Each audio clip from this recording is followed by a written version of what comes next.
Hi hi friends, கோயில்பட்டில் சரியான மழை. வேலைக்கு போகிறோம். அன்னைக்கு தான் தொறு கழுத மோத்திரம் அதனால டீ வந்து வீட்லேயே அடிச்சு குடிச்சு ஒரே புக்கெட் வச்சு என் கூட படிச்சுட்டு ஓகே அள்ளு வளப்படன் ரைட் சந்தோஷம்.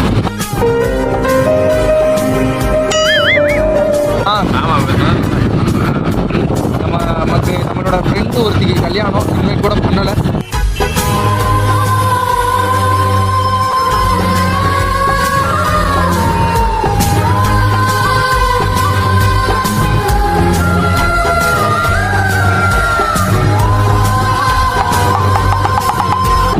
நல்லா இருக்கட்டும்.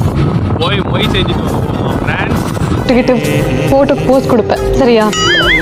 இல்லை வேணாம், கொஞ்சம் சட்டையை மாற்றிட்டு ஃபங்க்ஷனில் போய் உட்காந்துருவோம். ஃப்ரெண்ட்ஸ், காத்தில் குடி வடக்கன் மாதிரி இருக்குது ஃப்ரெண்ட்ஸ். எல்லாம் பார்த்தாச்சு. என்ன பார்த்தாச்சு? எங்கடா வரீங்க?